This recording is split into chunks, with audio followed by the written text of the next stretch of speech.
বিকালের নাস্তার জন্য ঝটপট কোনো নাস্তা খুঁজতেছেন তাহলে এই রেসিপিটি বানিয়ে নিতে পারবেন। শুধুমাত্র সুজি আর একটা কাঁচা আলু দিয়ে ঝটপট নাস্তাটি বানানো যায়। আসসালামু আলাইকুম everyone, welcome back to my channel. খুবই সহজে তৈরি করে দেখাবো সুজি আর আলু দিয়ে এই মজাদার স্ন্যাক্স বা নাস্তাটি।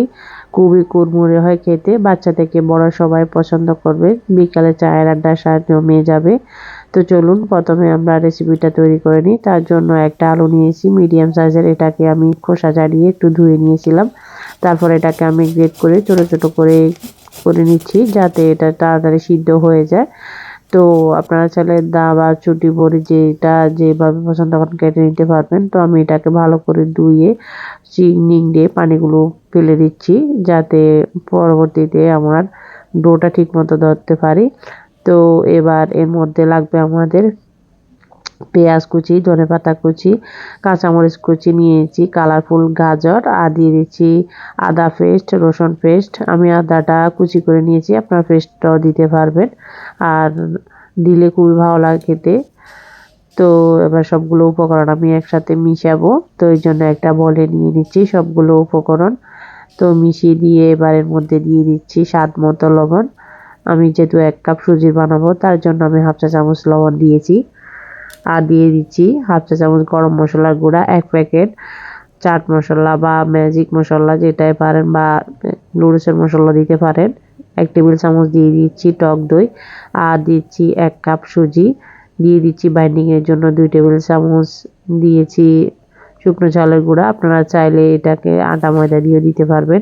দিয়ে দিচ্ছি 1 টেবিল চামচ চিনি স্বাদ ব্যালেন্সের জন্য, চাইলে স্কিপ করতে পারবেন। তো এবার ভালো করে সবগুলো উপকরণ আমি হাত দিয়ে মেখে নিয়েছি, আর হাফ কাপ পানি নিয়েছি। পানি নিয়ে আমি এটাকে ভালো করে মেখে মিশিয়ে নেব। তো আমি ঘনত্বটা দেখিয়ে দিচ্ছি কেমন হবে। তো একদম মাখানো মাখানো হবে, আর 10 মিনিটের রেস্টে দেবো। এই রেস্টের মধ্যে যতটুক পানি চুষে নিয়ে দেখবো আমরা বাগড়াগুলো শেপ দিতে পারি কিনা।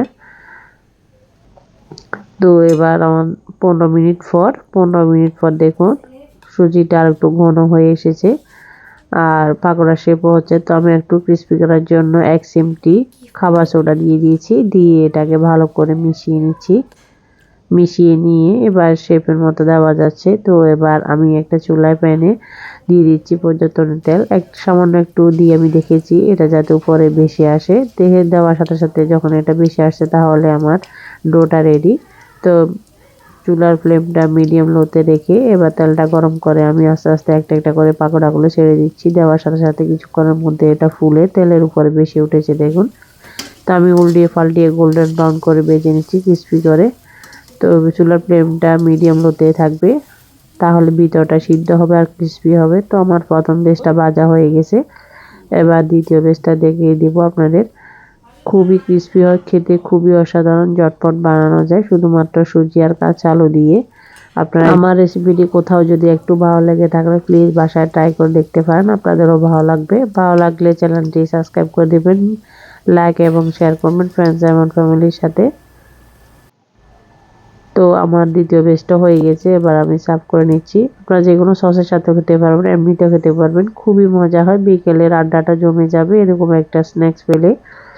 তো আমি একটা স্ন্যাক্স ভেঙে দেখাচ্ছি কিরকম হয়েছে। খুবই মুসমুসে, খেতেও খুব অসাধারণ, মিষ্টি ঝাল ঝাল।